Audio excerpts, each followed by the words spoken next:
bem-vindo ao programa Gente de Fé.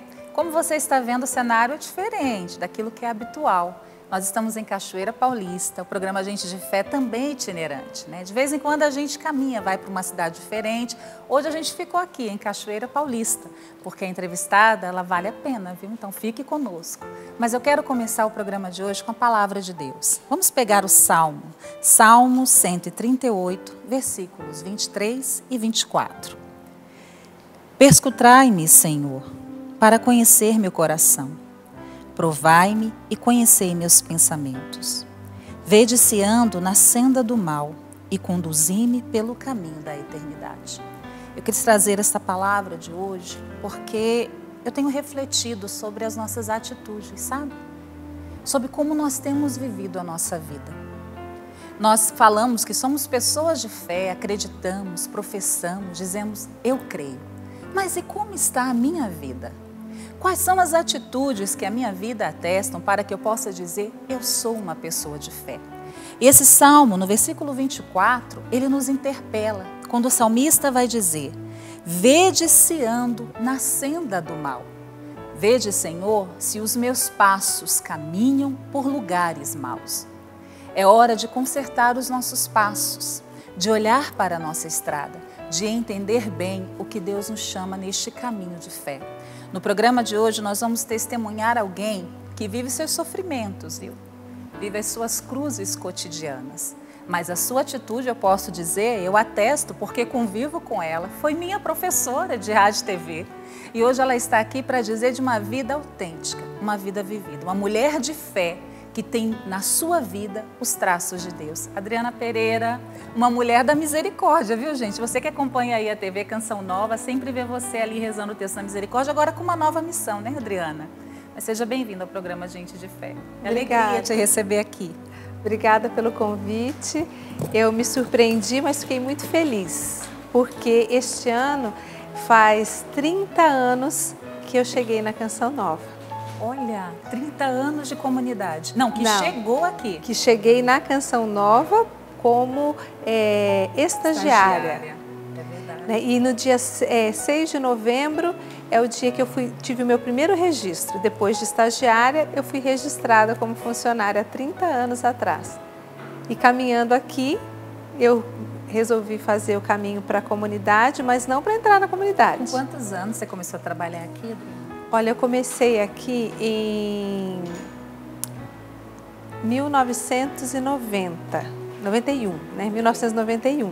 Então eu tinha 20 anos. 20 anos. Então tem 30 anos. Então eu fiz 50 anos. Tá bonitona, não parece não, conservada, toda bonita. É o bálsamo do Espírito Santo. Então você já trabalha aqui na Canção Nova como profissional, você veio aqui há 30 anos, você começou aqui há 30 anos. Há 30 anos, como estagiária. Mas membro da comunidade Canção Nova há 26 anos. 26 anos. Adriana, lendo um pouquinho da sua história, me chamou muita atenção, eu gosto muito dos símbolos, dos sinais. E o sino. E eu até falei, meu Deus, o sino na história da igreja, né? O sino que ele nasce ali a partir do século V. E ele é um sinal de que quando toca o sino, quando tocava o sino antigamente, ainda hoje existem lugares assim, você pensa assim, é Eucaristia, ou terço, agora, ou grupo de oração. Eu venho de uma comunidade, mesmo no Rio de Janeiro, onde até hoje se toca o sino. O sino é voz de Deus, nós dizemos. O que o sino representa para você na sua história de fé? Um chamado de Deus. Quando era criança, eu ficava inquieta. Tocava o sino na igreja, eu me sentia assim, obrigada a ir para a igreja. Mas é uma obrigação boa, né? Se eu não fosse, eu ficava com aquele pesar. Eu era criança, mas eu já sentia. Então, assim, na época do mês de maio, né, mês de Maria, o seu Mafra fazia o mês todo do terço. E nós íamos, tocava o sino e nós íamos para a igreja. No dia que eu não ia, era algo assim que ficava latente dentro de mim, aquele desejo de ter ido e não fui, por que eu não respondi ao chamado de Deus? Então, o sino quando toca é Deus me chamando. E eu me emociono, quando toco o sino aqui na Canção Nova, eu fico emocionada. O sino sempre me emociona. Agora, Adriana, desde muito pequena, fazendo aí esse caminho, conhecendo a igreja, indo à igreja, você hoje é mãe, né? Você tem filhos já adultos, adolescentes. Para você formar os filhos em Deus, Adriana, É necessário, é preciso, porque hoje a gente ouve muito isso, né? Eu tenho um caminho, eu conheço a Deus, mas o meu filho, ele não é obrigado a ir à igreja. A gente até usa essa palavra de modo errôneo, né? Mas para você que desde pequenininha ouvia o sino e sabia que era Deus falando, o que significa para você formar os filhos à luz de Deus, à luz da verdade, na fé cristã? Eu costumo falar uma coisa para os meus filhos, que eles ficam até meio bravinhos comigo. Não quer rezar? Não precisa de Deus, então não precisa de mim. Porque se Deus está em primeiro lugar, eu como mãe, o meu marido como pai, estamos em segundo lugar. Amar a Deus sobre todas as coisas. Então o nosso amor tem que ser em primeiro lugar para Deus. Nossa vida tem que estar sempre voltada para Deus. Então eu sempre, desde pequena, eu falo, não precisa de Deus, então não precisa de mim. Né? Porque Deus é o nosso tudo. Então eu mostro para eles que a sabedoria do mundo, ela é uma sabedoria fascinante. Mas a sabedoria de Deus é maior do que tudo. Então, quando eu me volto para Deus, quando eu busco a Deus, quando eu faço uma oração tão simples, tão pequena, o Espírito Santo me dá o dom da sabedoria. E eu posso ver coisas que não são da natureza da vida, mas da natureza do céu. Então, quer saber mais? Então, esteja unido a Deus, porque Deus revela, né, aquilo que está escondido, aquilo que a gente não percebe. Então eu digo que esta relação que nós temos com Deus é uma relação que nos coloca para ver a vida de uma forma diferente, para viver a vida de uma forma diferente, né? Vendo, percebendo, interagindo com o mundo de uma maneira totalmente nova. Por que eu digo nova? Cheia de amor. Porque o amor nos renova, cheio de paz. Aquilo que você faz, você fez por amor, fez com Deus. Então vai ficar tudo bem, não tem problema. São esses os valores que a gente precisa continuar a acreditar, né, Adriana? Quando eu fui me preparando, lendo o seu testemunho de vida, né, conhecendo um pouco, mas lendo com muito mais profundidade, a gente vai falar da sua primeira comunhão daqui a pouco. Eu me lembrava porque eu estive na transmissão, né, da missa Ezequiel de Dom Miranda, que é assim que ele era chamado lá, né, que faz tanto parte da nossa história. E um padre, o Padre Márcio, que foi o padre que acompanhou os últimos 2 anos de vida de Dom Antônio Afonso de Miranda, ele dizia que Dom Antônio dizia assim para ele: Padre, será que na minha vida eu agradei a Deus? E o padre olhava para aquele homem, né, a gente que conheceu, que sabia, você até mais que eu, via os traços de uma vida santa, de uma vida honesta, de uma vida íntegra. E o padre falava: sim, Dom Miranda, o senhor agradou a Deus. Ele: mas será que eu não fui muito duro na minha vida com as pessoas? Será que eu realmente alegrei o coração de Deus? E aquilo me chamou muita atenção, Adriana, porque quando a gente saía da igreja, quando eu saí da igreja para começar a transmissão, veio um senhor, todo sujo de terra. Ele é agricultor, um homem muito simples, e ele chegou assim para mim, para o padre, e falou: eu quero ver Dom Miranda, né? Porque estava sendo velado o corpo. Só que lá em Minas Gerais é muito comum, nas cidades de interior, a família velar. Então, estava sendo velado na igreja, no horário da primeira missa do dia, foi levado para a casa da família. Então o corpo não estava lá. E aí o padre falou para o senhor: olha, o corpo agora está sendo velado pela família, mas vai voltar. Ele falou: então eu vou para casa, eu vou me limpar, eu vou me arrumar, porque eu quero vir aqui para ver Dom Miranda. Ou seja, aquele homem que deixou na sua vida e na sua história os rastros de Deus. Aquele homem que marcou uma história. E a gente está falando aqui dos valores do reino de Deus. Você como menina, como criança, o que você tem na sua memória afetiva dos valores que te encaminhavam para Deus? Aquele sino te chamava a atenção, não era simplesmente somente pelo objeto, mas pela sacralidade que ele trazia e pelos sinais que ele te apontava. Como criança, Adriana, você tem uma recordação, uma memória afetiva daqueles momentos em que você estava na igreja? Muito. Eu lembro que a minha mãe tinha uma imagem de Nossa Senhora das Graças que eu ainda tenho, guardei comigo. Toda quebradinha, a gente colou ela de novo. E essa Nossa Senhora das Graças, eu conversava com ela, né? Então, quando o sino tocava para o terço, eu sentia que era Deus me chamando. E quando eu ia para o terço, eu sentia a presença de Nossa Senhora ali. Eu fui criada na Vila Carmen, na igreja de Nossa Senhora da Boa Viagem. Então eu ia para a igreja e eu sentia a presença de Nossa Senhora ali. Então estar no colo da mãe, estar com Nossa Senhora, rezar, passar todo o terço, né? Para a criança às vezes é cansativo porque o terço é longo, né? Sim. Mas eu vivia aquele terço com muita alegria, porque eu sentia que eu estava como se estivesse segurando nas mãos de Nossa Senhora, como se eu estivesse no colo de Nossa Senhora. E meu sonho era coroar Nossa Senhora. Só que eu era muito baixinha. Então não podia, porque punha cadeira, punha um banco, aí não dá, era perigoso.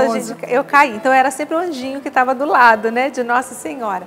E no ano que eu fui para ser aquela que entrava com a coroa, pelo menos entrar com a coroa, por fim não teve a coroação, porque houve uma questão lá na família da pessoa que preparava a coroação de Nossa Senhora, e eu acabei não entrando com a coroa de Nossa Senhora. Mas assim, querer coroar Nossa Senhora, participar de todas as procissões, viver a fé devocional, como as devoções nos aproximam de Deus. São maneiras simples da gente se aproximar de Deus. Então, viva as devoções, faça a novena, faça o terço, faça, né, essas orações com a sua família. Lá em casa eu faço isso.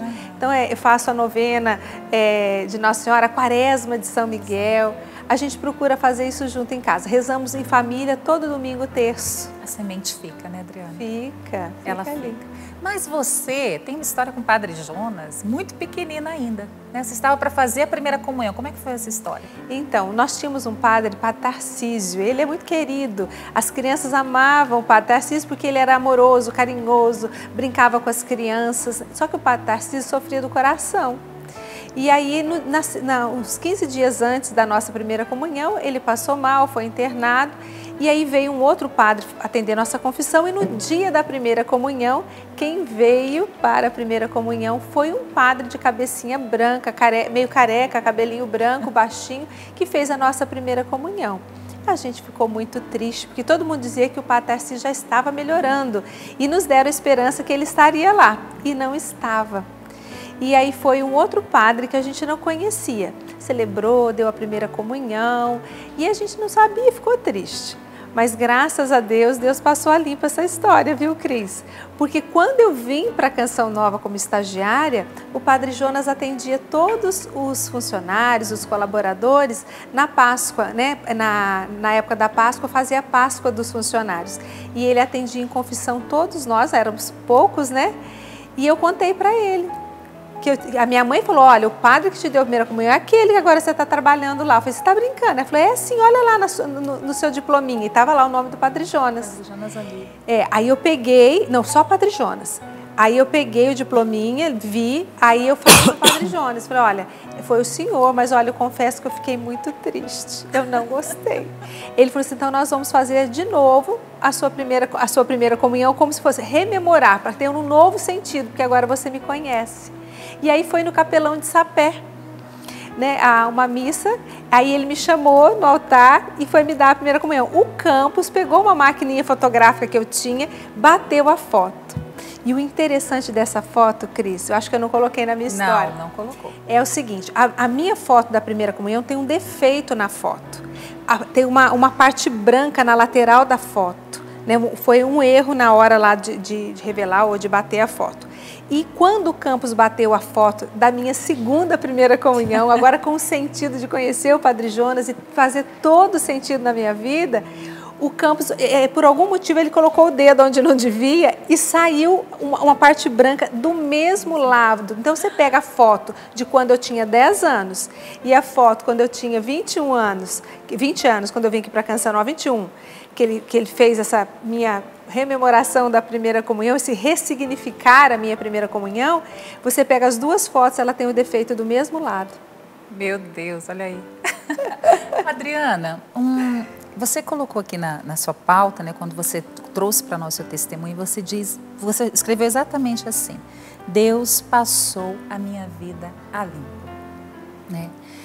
Você começou aqui como estagiária, você não era, porque as pessoas pensam muitas vezes, é fácil uma vida missionária, todos vocês têm os mesmos ideais, vocês querem servir o mesmo Deus, acabam caminhando do mesmo modo. A gente está falando aqui de uma jovem que veio para começar a sua vida profissional, se aproximou de uma obra de Deus, que eu gostaria de trazer isso como importância da gente estar perto das obras de Deus. E a partir desse movimento, Deus começou a passar a sua vida limpa. O que isso significa? Significa que Deus me transformou de dentro para fora. Na minha juventude, eu vivi muitas realidades, né? Caí, pequei, tropecei, como todo jovem, né? Mas ao me aproximar da obra de Deus, eu fui sentindo Deus mudando a minha forma de pensar a vida. Tanto é que chegou num momento que eu fazia caminho para a comunidade de Canção Nova, não, era caminho para crescimento pessoal. A proximidade, a espiritualidade, a forma como a Canção Nova conduzia e conduz os seus vocacionados, nos faz crescer espiritualmente, nos faz nos aproximarmos de Deus. E isso foi muito importante para mim. Então eu fui sentindo uma mudança interior muito grande, a ponto de eu olhar lá para a cidade, um dia que eu estava descendo para casa, porque a Canção Nova fica no alto do morro, para quem ainda não veio aqui, fica bem no alto do morro, e antes não tinha todas as pousadas e construções aqui por perto. Então, do alto do morro dava para ver a cidade. E um dia eu descendo, Deus me questionou, né? Eu senti o questionamento de Deus: o que você quer? Você quer a Canção Nova, viver comigo na Canção Nova, ou você quer a vida que você levava lá? Uma vida de muitos afazeres, muitas coisas, mas uma vida vazia. Eu ia para a praia todo final de semana, meu pai tinha casa na praia. Eu tinha uma vida muito gostosa de se viver. Estudava, né? Fazia faculdade. Estudava, fazia faculdade, passeava, tinha namorado. Mas aí eu parei e pensei comigo: é isso que eu quero para mim? Aonde eu cheguei até esse ponto, aos 21 anos? A importância de parar para rever a vida. A gente não pode deixar a vida nos conduzir. Passa um dia, passa dois, não. É muito importante esse processo de avaliação de vida, de revisão de vida, que foi isso que você viveu. E agora? Para onde eu vou? O que eu vou fazer da minha vida? Qual a decisão que eu preciso tomar? E aí eu tomei a decisão de ficar na Canção Nova. E aí a minha mãe dizia para mim, mas assim, era estar na Canção Nova, né? Aí a minha mãe falava: ué, você só vem em casa pegar roupa e já volta para lá? Porque eu chegava, vinha trabalhar, passava o final de semana trabalhando, eram poucos missionários, eles saíam em missão. Aí a gente que trabalhava ficava cobrindo os programas, cobrindo as atividades aqui da rádio. Então eu ficava aqui, né? Passava o final de semana inteirinho aqui. Minha mãe falou: nem te vejo mais, minha filha. Mas era isso, cada dia mais aquilo foi me envolvendo e mudando o meu interior, a minha forma de viver a vida. E realmente passando a minha vida a limpo, me restaurando a imagem e semelhança dele, né? Me tornando de volta aquela filha amada dele. Porque o mundo vai nos poluindo, nos sujando, nos degradando, nos afastando daquilo que é a nossa essência. Isso. É verdade, Adriana. E você foi falando, quando a gente vê na palavra de Deus que nós somos criados à imagem e semelhança de Deus. Qual é o rosto de Deus que foi revelado ao mundo? É o rosto de Cristo. E é muito importante nós conhecermos a palavra de Deus. Nós irmos no Novo Testamento para conhecer a face do Cristo, a gente precisa fazer um caminho, um itinerário com o Cristo. Quais foram os encontros que Jesus teve? Como Jesus reagia? Quais eram as atitudes de Cristo, né? Os pensamentos de Cristo, os sentimentos de Cristo? Como é que Cristo ele agia com os pobres, com os abandonados, com os descrentes, com os fariseus? Como é que Jesus ele tomava atitudes para com aqueles que já tinham morrido? Com a misericórdia, com a viúva de Naim. Eu sou apaixonada com o Novo Testamento, porque quando eu vou passando no Novo Testamento, eu vou revendo a mim, eu vou olhando para mim, qual seria a minha atitude se eu estivesse naquele lugar? Como seria a minha posição hoje diante do que sofre, diante do esquecido, diante da mulher no poço de Jacó, a pecadora, uma mulher com tantos maridos? E Jesus ele vai nos ensinando, ele vai com a sua pedagogia nos formando. Por isso, quando você foi trazendo para nós de uma revisão de vida, de olhar, é isso que eu quero para a minha vida? Quais são os valores que eu realmente trago para a minha história? E tem fruto. E eu achei muito interessante, eu já conhecia um pouco, mas lendo, né, a sua história, os frutos do seu sim, de uma mulher de escuta de Deus, nasce um projeto de evangelização chamado Manhã Viva. De um modo muito simples, gente, que eu não sei, você não vai imaginar, porque quando eu li, eu falei, meu Deus, como que Deus se manifesta no simples, na escuta, como é que nasce o Manhã Viva? Olha, inclusive esse cenário era do programa Manhã Viva. Era. Então, veja bem, o Manhã Viva na rádio, antes havia a abertura popular. E isso na manhã. De manhã tinha a abertura popular, que tinha alguns médicos. E à tarde tinha um outro programa que também tinha alguns outros médicos e profissionais. Aí mudou-se a programação da Canção Nova e o Padre Jonas pediu que eu apresentasse um programa e que reunisse esses profissionais. E aí eu montei o esquema do programa todo, mostrei para o Padre Jonas. Eu ainda era funcionária, né? Funcionária. Eu era uma colaboradora, não era da comunidade. Aí eu montei o programa e mostrei para ele, ele gostou muito. E ele dizia, eu falava assim, mas quem que eu vou ficar no programa, né? Eu tinha que aproveitar os profissionais que estavam nos 2 programas. E o padre disse, fique com aqueles que Deus apontar que é para ficar. Ah, eu fui para a capela. Eu fui para a capela e falei, pensei que o padre ia escolher, né? E não, era para eu escolher. Aí eu fui para a capela rezar e fui vendo o que Deus queria para aquele programa. Aí reuni os profissionais. Aí deu-se início a ideia do programa, montamos, mas e o nome do programa? Aí eu falava, mas tem que ser uma coisa de vida, de manhã, de alegria, de sol, e tenta um nome, tenta outro, tenta outro. Aí na cozinha da minha casa, a minha mãe vira e fala, Adriana, Manhã Viva. A sua mãe? A minha mãe disse, Manhã Viva, Adriana. Porque eu tinha falado, né, que tinha o Viva a Vida, da Pastoral da Criança, que era um programa belíssimo. Aí eu falava, não, tudo está ficando muito parecido, vida, vida. Aí minha mãe falou, Manhã Viva. E na hora que ela falou, fechou. Falei, é isso. Aí eu trouxe e foi aprovado o nome do programa, foi muito legal. E a gente reuniu os profissionais da saúde, advogado, tudo para ajudar a gente a viver melhor.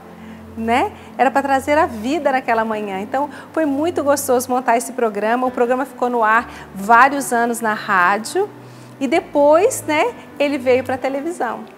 Adriana, você está falando aí de intuição, né, de percepção, de escuta do pequeno, do simples, da sua mãe, né? Como é que você, como missionária, você vive essa sua experiência de criar? Você hoje é a nossa superintendente do jornalismo, nossa gerente geral do jornalismo Canção Nova.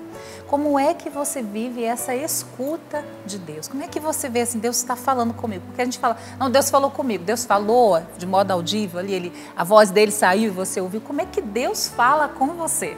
Olha, através de vários sinais. Na minha vida, eu percebo sinais. Vou dar um exemplo claro aqui. Quando eu estava no mestrado, Deus, através dos meus superiores, eu estava na faculdade Canção Nova, foi me pedido para fazer o mestrado, porque a legislação brasileira havia mudado e para eu dar aula na faculdade, eu tinha toda a capacidade para dar, mas eu precisava de estar matriculada ou ter o mestrado, porque eu não tinha uma pós-graduação válida. E eu comecei o mestrado e foi na mesma época que a minha mãe adoeceu. E eu continuo ou não continuo? O meu diretor da faculdade chegou para mim e falou, você tem todos os motivos para parar o mestrado. Toda essa situação, você não precisa seguir adiante. Eu falei, ótimo, então eu posso parar. E eu fui rezar. No momento em que eu fui rezar, eu não sentia que era para parar. Não sentia que era para parar naquele momento. Eu sentia que Deus me queria ali e queria me formar. Eu sentia que era para continuar. Não vinha paz no meu coração. Quando eu dizia, vou parar tudo, vou chegar lá, vou trancar a matrícula. E eu fui dando passos. Eu falei, eu vou dar passos para trancar a matrícula. Vamos ver o que vai dar. No que eu estava dando passos para entender o trancamento, parar só 6 meses, mas se eu terminasse mais uma disciplina até o final do ano, eu poderia parar o mestrado por 5 anos e depois retornar se fosse o caso. A doença da minha mãe é degenerativa, progressiva, irreversível. E eu olhava e falava, meu Deus, como é que vai ser isso aqui? Né? Eu não sei o que vai ser antes, era tudo uma novidade. Nisso sai a bolsa de estudos. Eu falei, aí a mão de Deus, um sinal para que eu continue pelo menos até o final do ano. Então, é ir tateando, né? Ir seguindo o sinal. O sinal era, estou te dando uma bolsa de estudos. E eu continuei. Engraçado que quando eu cheguei na casa da minha mãe, eu disse para ela que eu pensava em terminar o mestrado, parar o mestrado por ali e tal. Ela escreveu, porque ela dizia, enquanto eu consigo controlar a minha mão. Ela escreveu para mim, não pare o mestrado por minha causa.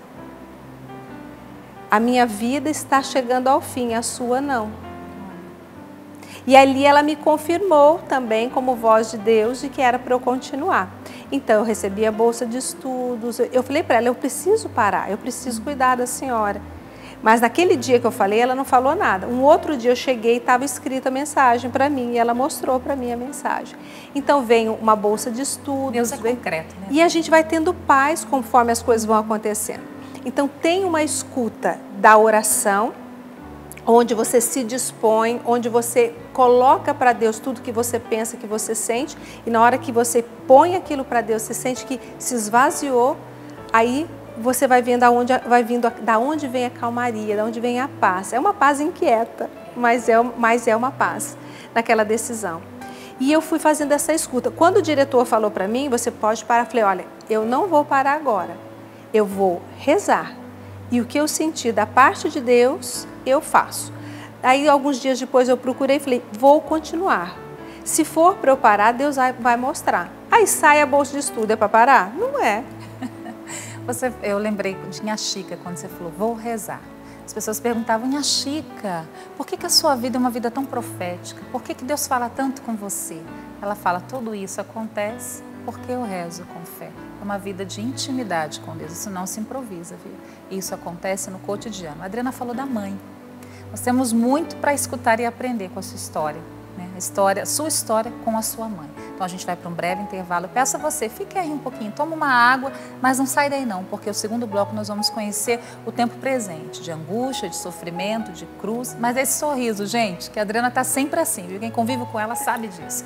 Uma mulher que não se deixa vencer, mesmo nos sofrimentos, nas dificuldades, mas que está sempre dando um sim generoso a Deus. Então a gente vai para um breve intervalo e voltamos já. Estamos de volta no programa Gente de Fé. Sabia que você pode rever todos os programas Gente de Fé? Ou melhor, toda a programação da TV Canção Nova está lá no Canção Nova Play. É só você dar um clique que você vai ter na sua mão todo o conteúdo de evangelização. Então divulgue. Gente, eu acho muito interessante. De vez em quando, Cris, olha, estou te mandando esse link porque essa pregação é muito boa. Aí eu vejo, está no Canção Nova Play, aí eu assisto a pregação de novo e vou mandando. Sabe essa corrente do bem? Onde a gente vai passando esse conteúdo e fazendo chegar cada vez mais aos corações. Eu sou apaixonada quando o Padre Jonas fala do celeiro de evangelização. Ali é o lugar onde se armazena o conteúdo. Mas para ficar parado, não. O celeiro, ele não fica parado, gente. Não sei se você conhece celeiro. Eu conheci na Terra Santa, num kibutz que eu fui, Adriana. Cheguei lá, eu nunca tinha visto um celeiro. No Rio de Janeiro não é que a gente vê celeiros, né? Mas eu conheci um celeiro e eu fiquei encantada, porque o celeiro está sempre se renovando. Né? O feno que está ali não fica ali somente armazenado. Ele gera o quê? Alimento, vida. Então, o celeiro de evangelização da Canção Nova, ele é para isso, é para gerar vida. Então, não deixa conteúdo parado. Entra lá, ouvir uma pregação, assistir um programa, um conteúdo que você sabe que é para aquela pessoa, envia. Pega o link e manda pelo WhatsApp, pelo Telegram. Vai distribuindo, vai divulgando. Então, seja aí o nosso amigo, companheiro, divulgador nesta missão de evangelizar. Como eu disse, nesse segundo bloco, a Adriana agora ela vai contar para nós os detalhes da experiência que ela vive. Né? Quando eu lia essa parte do seu testemunho, eu falava, meu Deus, é o Calvário, é o lugar da cruz, é o lugar da entrega. Né? Eu até peguei uma meditação, Adriana, que falava assim, que quando Jesus disse, você quer me seguir? Renuncie a si mesmo, toma a sua cruz e siga-me. Talvez quando os discípulos ouviram Jesus falar, eles não imaginavam que era de fato pegar a cruz mesmo, que Jesus realmente ia carregar nas costas a sua cruz, que ele ia ser crucificado. E a gente, quando vem muito jovem, né, para uma vida consagrada ou para uma vida de entrega a Deus, pessoas na Legião de Maria, jovens no grupo de oração, na pastoral da juventude, às vezes a gente não tem a dimensão daquilo que nós vamos ter que ofertar, que é entregar a Deus e dar testemunho de fé. Então conta para nós a experiência que você vive com a sua mãe, como é que foi o diagnóstico? Qual o nome da sua mãe, Adriana? O nome da minha mãe é Marilene, Marilene Pereira. A minha mãe é uma pessoa muito alegre, muito dinâmica. Minha mãe te fala que ela tinha rodinha no pé, porque ela não parava, né? Uma mulher de fé, estava sempre na igreja, tinha um grupo lá com as amigas dela, uma pessoa muito ativa.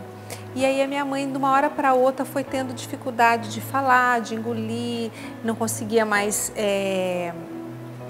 beber água, já engasgava. E a gente achou estranho, né? E aí minha mãe começou a ir em alguns médicos e eu comecei a ir com ela, porque a gente ia e não encontrava o diagnóstico de jeito nenhum. Aqui no Vale do Paraíba nós fomos em tudo quanto era médico possível, fez tudo quanto era exame que você podia imaginar, fez exame em São Paulo, São José dos Campos e nada. Os médicos não fechavam o diagnóstico.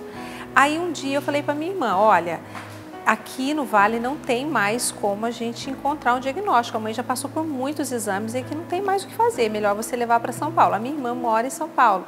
Então, a minha irmã falou, vou levá-la para o hospital do IANSP, porque a minha mãe é funcionária pública do estado de São Paulo. Então, foi para o hospital do IANSP.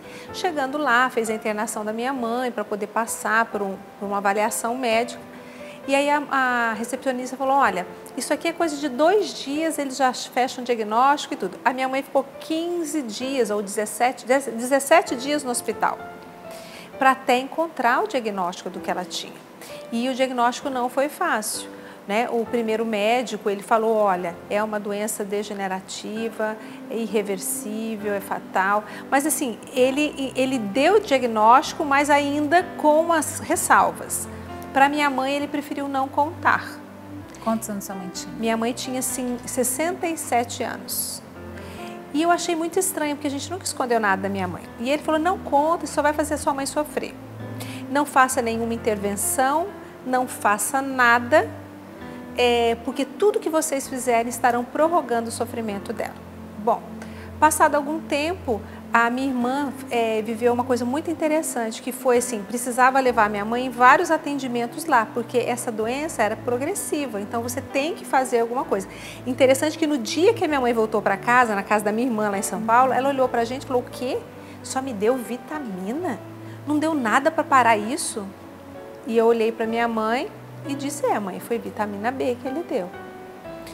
E eu saí do quarto assim,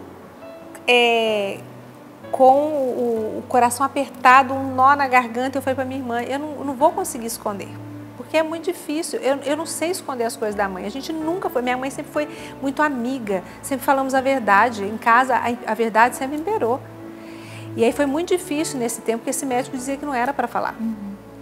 Quando a minha irmã, levando a minha mãe para conseguir um BiPAP, porque ela precisaria futuramente de ajuda de um respirador, que eles já sabiam a evolução, a gente ainda não entendia muito bem. A minha irmã encontrou um médico que olhou e falou, olha, a sua mãe não pode entrar nessa fila de respirador, porque aqui leva mais de 6 meses para sair um respirador, sua mãe precisa de um respirador para ontem. E esse médico, que não nos conhecia, não sabia nada de nós, chamou a minha irmã num canto e falou, olha aqui, eu conheço uma enfermeira, eu vou procurá-la, ela está por aqui. Ela fez o estágio num lugar que cuida só de doença neuromuscular. E aí saiu esse médico para o hospital, daqui a um tempo ele volta com a enfermeira, conversou com a minha mãe, conversou com tudo, pegou o prontuário da minha mãe, fez cópia, fez tudo. Ele mandou para um lugar, mandou a minha irmã ir no outro lugar, né, na Abrela e na FIP-TDN, na TDN, onde faz tratamento de doenças neuromusculares pelo SUS. Parece uma clínica assim particular, mas é SUS, muito bem atendida, minha mãe foi. E ali nós fizemos acompanhamento um tempo na Abrela e depois continuamos na FIP-TDN. E ali em São Paulo, os médicos dali, eu até sou muito grata a esse médico que eu nem sei o nome, mas eu rezo por ele todos os dias, porque ele deu um caminho para nós da providência de Deus. Ele foi canal da providência de Deus sem saber. Então eu me emociono todas as vezes, eu falo, minha irmã, qual era o nome desse médico? A minha irmã falou, eu não sei, eram muitos médicos.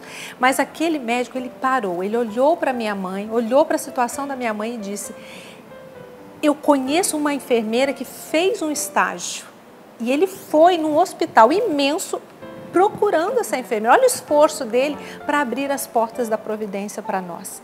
E nos encaminhou para esse lugar. E lá nós encontramos o Dr. Ricardo Acamini, uma pessoa que a minha mãe assim, tinha um grande carinho, porque ele tratou a minha mãe com a verdade. Ele dizia a verdade, ele não escondia, mas uma verdade com caridade. Então a minha mãe foi cuidada ali. Mas para mim, esse dia que nós chegamos, tanto na Abrela, com o Dr. Acari Bulli, e na FIP, com o doutor, ou a FIP-TDN com o doutor Ricardo, aquele dia minha mãe teve que repetir a história todinha do que ela vinha sentindo. E eu estava do lado, eu ouvi tudo aquilo. E ouvi o que eles diziam. Aí fui no outro lugar, ouvi tudo. Naquele dia a minha mãe ficou em São Paulo porque ela teria que fazer alguns outros exames. E o que aconteceu? Eu voltei de ônibus para Cachoeira.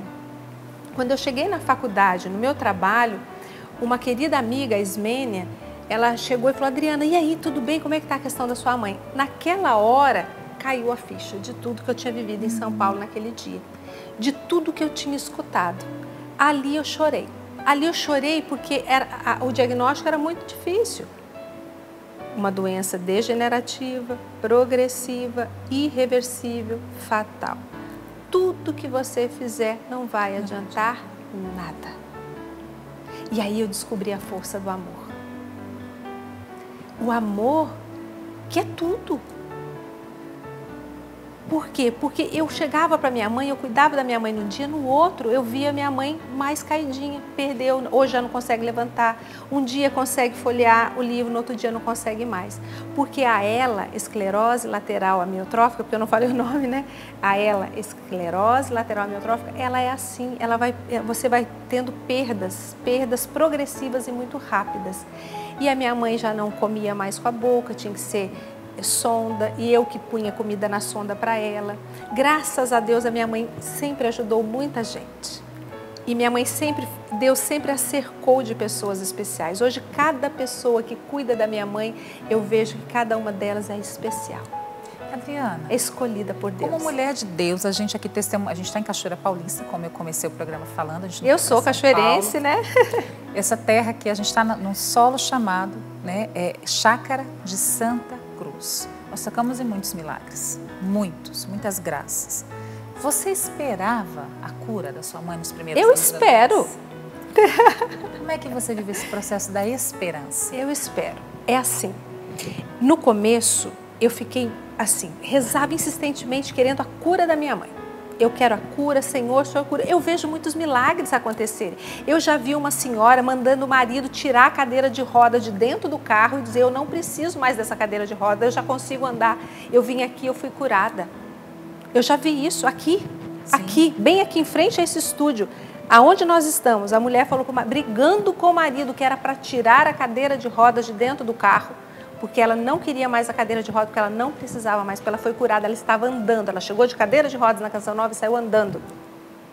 E a minha mãe? Senhor, o senhor não vai curar a minha mãe? O senhor não vai curar a minha mãe? E aí foi onde o padre, um dia conversando com o padre José Augusto, ele disse, filha, Deus não cura todo mundo. Deus tem um caminho de salvação com cada pessoa. E para mim foi muito difícil, a Adriana, missionária da Canção Nova, não poder testemunhar que a mãe dela foi curada. Aí o padre José Augusto disse, Adriana, as graças de Deus nem sempre são milagres. E eu fui entendendo isso com o tempo, nem sempre são milagres. Às vezes são graças para você conseguir conviver e viver aquele sofrimento. Mas a explicação do padre José Augusto me ajudou muito. Mas eu fui entrando numa tristeza, mas numa tristeza que eu posso dizer tristeza mortal. Porque eu comecei a sentir no meu corpo tudo que a minha mãe sentia. Eu comecei a sentir aquele peso da morte. Então é que eu estava ali e falava assim, nossa, eu estava morrendo para esta vida. Não é que eu estava morrendo, querendo morrer, não era isso. Mas a depressão me levava, eu comecei a entrar no caminho da depressão. A psicóloga da comunidade que nos ajuda, ela dizia, Adriana, você está passando pela porta da depressão, não estou conseguindo te trazer de volta. Por quê? Porque eu perdi o meu sorriso. Eu perdi a minha tagarelice, né? Eu gosto de falar, gosto de conversar. Eu estava falando só o necessário. Eu fazia assim para as pessoas. Sabe assim? Aquela coisa bem... Eu perdi aquela vibração da vida. Né? Por quê? Porque eu via minha mãe morrendo na minha frente sem eu poder fazer nada. Eu vi ela perdendo. No momento, Adriana, dessa fase, você com Deus, você brigou com Deus? Claro. Eu falei, Senhor, o Senhor não me escuta?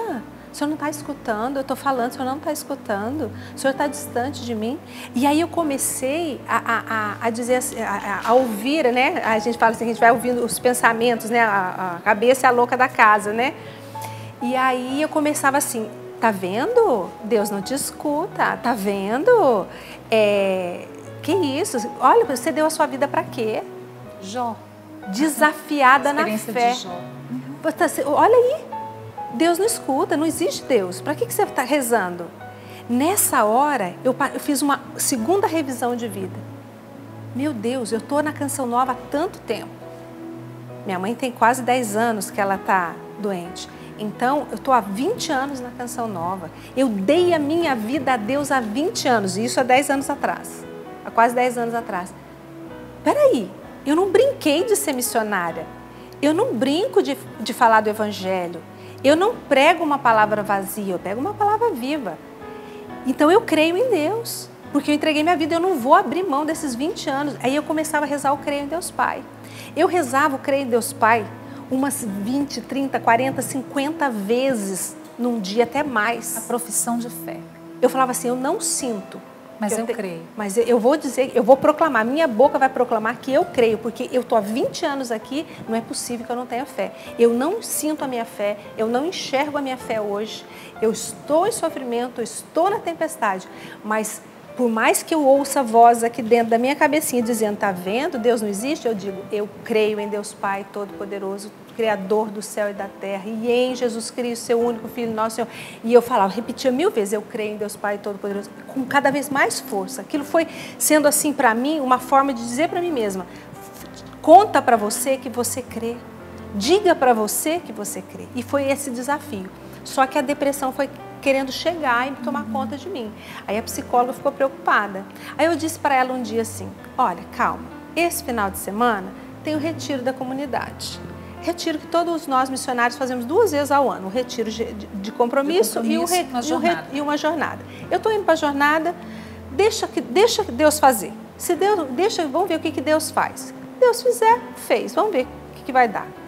Aí eu fui para o retiro, era dia 1º de novembro e dia 2 de novembro, dia de finados. E no dia de finados... Todos os santos finados. Exatamente, dia de todos os santos e finados. No dia de finados eu ressuscitei. Olha. O padre Fabrício me atendeu, a jornada estava indo normal, como sempre, estava indo muito bem a jornada, eu ali, mas assim, me sentindo distante de tudo de Deus. O padre Fabrício me atendeu, rezou por mim, eu senti uma paz grande, mas nada mudou para mim assim naquele momento. Mas depois eu fui vendo que aquele a vida foi sendo devolvida. E uma das coisas que o padre Fabrício rezou por mim, que me trouxe a paz, foi assim, o demônio está roubando o seu sorriso. Ele roubou o seu sorriso, ele está roubando a sua comunicação. E ali eu vi que aqueles pensamentos que diziam, tá vendo, Deus não te escuta, era uma opressão, era uma forma de me fazer desistir da minha consagração. Porque Deus não estava me ouvindo, Deus não curou minha mãe. E a partir daquele dia eu passei a rezar assim, Senhor, se queres, pode curar a minha mãe. Alivia seu sofrimento ou dê a ela uma boa hora. A minha oração é desse jeito, há 8 anos que eu rezo dessa forma. Senhor, se queres, pode curar. É vontade de Deus, eu tenho que respeitar. Ainda tiveram 3 pedagogos na sua vida. 3 pequeninas crianças, lá do Aljustrel, de Fátima, do interior. Ai, nem me fala. 3 crianças muito simples que te ensinaram também a responder aquela pergunta, quereis oferecer-vos a Deus? O que essas crianças, o que os pastorinhos de Fátima, nessa pedagogia de Deus, na sua história, te ensinaram, tem te ensinado, Adriana? Olha, eu me emociono de falar. Por quê? Olha só, foi muito sofrido, porque eu tinha que cuidar da minha mãe quase que sozinha. A minha irmã mora em São Paulo, o meu irmão mora em São Paulo, eles têm família lá. Aqui em Cachoeira sou eu. Qual é o tudo que eu posso dar para cuidar da minha mãe? O tudo que eu posso dar para cuidar da minha mãe é diferente do tudo que a minha irmã pode dar e o tudo que o meu irmão pode dar. Mas eles dão tudo que eles podem. Então, a maior parte ficava comigo, graças a Deus. Porque Deus me deu a graça de morar em Cachoeira Paulista. Eu que já fui missionária em Londrina, em Aracaju, em Queluz, Deus me deu a graça de morar em Cachoeira Paulista e poder cuidar dos meus pais. Então, a minha irmã não podia vir sempre, o meu irmão não pode vir sempre. Então, quem tem o maior cuidado sou eu. E eu assumi a frente dos cuidados da minha mãe. E foi muito duro ter que cuidar da minha mãe com o meu limite psicológico, o meu limite humano. Eu cuidando da minha mãe, eu me sentia afetada por aquilo, porque eu não queria ver minha mãe daquele jeito. Era um sofrimento muito grande. E o que fazer com esse sofrimento? Deus me libertou do ataque do demônio, da negação da minha fé. Mas e o sofrimento? O que eu faço com ele? Era latente. E eu fui procurar a carta encíclica do Papa, que fala do sofrimento. Li um monte de coisa. Nada me respondia o que fazer com aquele sofrimento. Por que o sofrimento é redentor? Porque eu não conseguia essa resposta. E aí um dia, bem aqui do lado, a Áurea fala, Adriana, eu comecei a participar dos sábados, do primeiro sábado em Desagravo ao Coração Imaculado de Maria. Os sábados de reparação. Sábados de reparação. Comecei a participar aqui no santuário, era aqui no santuário. E eu ia participando. Primeiro sábado eu vinha, comecei a participar e eu sentia Nossa Senhora me conduzindo. Aí um dia a Áurea me encontrou e falou para mim assim, o ano passado, Adriana, você não quer me ajudar na devoção reparadora? Eu vou te emprestar os livros, você lê, você se prepara, eu estou precisando de gente para me ajudar. Eu falei, tá ok, eu nunca nego, né? Eu nunca consigo dizer não, apesar de ter muita coisa. Ela me emprestou os livros. E o livro Memórias da Irmã Lúcia 1, tem em PDF na internet, é só pôr Memórias da Irmã Lúcia 1, vai abrir lá o PDF. Gratuito. De graça. E eu peguei o livro da Áurea e comecei a ler. E a pequena Jacinta me ensinou o que é o sofrimento, porque Nossa Senhora ensinou para ela. Né? E quando eu fui lendo aquele livro, e eu ia lá ler para minha mãe também, eu li o livro 2 vezes, eu lia em casa e depois no final de semana eu ia correndo na casa da minha mãe, porque nos finais de semana eu passo um tempo lá com ela e eu ia lendo para ela aquilo. Então, Nossa Senhora revelou o inferno, Nossa Senhora revelou o purgatório, Nossa Senhora revelou o céu. Nossa Senhora revelou para aquelas crianças de apenas 7, 8 e 10 anos, depois elas já estavam com um pouquinho mais, o que é a realidade das almas que se perdem no pecado e como salvá-las, oferecendo o sofrimento. Quereis oferecer o sofrimento a Deus? E aí ali eu entendi que a maior graça é se unir ao sofrimento de Cristo daquela maneira e que a minha oração vai fazer bem para uma alma, vai salvar, vai dar a chance de Nossa Senhora, de Jesus, dos anjos salvarem uma alma para o céu. E que aquele sofrimento que eu vivo é transformador na vida de outras pessoas que eu não conheço. E eu me lembro da história da Jacinta, porque além das aparições, Nossa Senhora, por certo, que apareceu para as crianças em diálogos pessoais, porque na história você vê ali a Lúcia relatando que a Jacinta fala que Nossa Senhora disse a ela se ela queria, que Nossa Senhora poderia levá-la naquele momento, o irmãozinho dela tinha acabado de ir, se ela queria ir para o céu naquele momento, ou se ela queria ficar mais um tempo para oferecer os sofrimentos a Deus, pela salvação das almas. Ela disse que queria. E Nossa Senhora disse a ela, então você vai ser transferida para Lisboa. Vai morrer sozinha. E vai morrer sozinha. Você não vai ver mais a Lúcia nem sua família. Porque aquilo era o maior sofrimento dela, estar apartada da família. A Jacinta era muito família. E ela era muito carinhosa, muito festeira. E morrer longe da família. Até tem um relato, Adriana, de um especial que nós fizemos de Fátima. Eu tive a graça de poder pegar esse testemunho e transformar ele em material audiovisual. Porque o médico, né, tem os relatos no hospital lá de Lisboa, onde ela falece, tiveram que abrir, né, as costelas por conta da secreção, né, da enfermidade, da gripe espanhola, que era um tempo de pandemia, de grande pandemia. E aquela criança não falava nada, ela não chorava, ela não gemia, ela não reclamava. E não pegou anestesia, né? Não pegou anestesia, tinha que tirar. Tinha que abrir para tirar a secreção, para ela pelo menos melhorar a respiração. E aí o médico, muito assustado, como assim uma criança que não chora, que não reclama? E aí a enfermeira falou, doutor, essa foi a menina que viu Nossa Senhora. Então, os pastorinhos de Fátima, meus irmãos, eles são escola, uma escola de uma santidade cotidiana, simples, e que, Adriana, você entrou. E eu queria aqui trazer e perguntar a você, já que a gente já está acabando, passou tão rápido. Quando a palavra de Deus em 1 Coríntios 3, você sabe o quanto eu amo Paulo, mas vai dizer assim, que a caridade é paciente e é bondosa. O que você aprendeu com o amor que você tem doado e recebido nesse tempo de Calvário da sua mãe?